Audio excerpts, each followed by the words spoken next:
సయ్యద్ ముస్తాక్ అలీ ట్రోఫీలో team India young sensation Vaibhav Suryavanshi చరిత్ర సృష్టించాడు.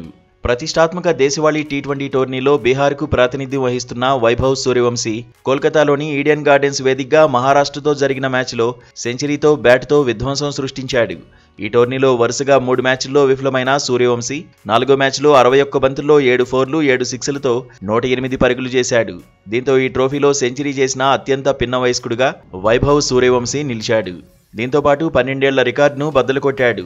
2013లో మహారాష్ట్ర బ్యాటర్ విజయ్ జోల్ 18 ఏళ్ల 118 రోజుల వయసులో సెంచరీ చేసి అతిపిన్న వయస్కుడిగా నిలిచాడు. 14 ఏళ్ల 250 రోజుల వయసులో సూర్యవంశీ 108 పరుగులు చేసి ఈ ఫీట్ సాధించాడు. ఈ జాబితాలో వైభవ్ సూర్యవంశీ తర్వాత ఆయుష్ మాత్రే, షేక్ రషీద్ ఉన్నారు.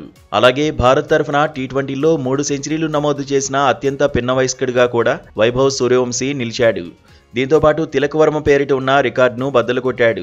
ఐపీఎల్లో 2025 సీజన్లో గుజరాత్ టైటాన్స్పై 35 బంతుల్లో సెంచరీ బాదిన Vaibhav Suryavanshi rising Asia cup టోర్నీలో భారత్ ఏ తరఫున 32 బంతుల్లో శతకం నమోదు చేశాడు. సయ్యద్ ముస్తాక్ అలీ ట్రోఫీలో తాజా శతకం సాధించి తన ఫామ్ని కొనసాగిస్తూ రికార్డులు కొల్లగొడుతున్నాడు.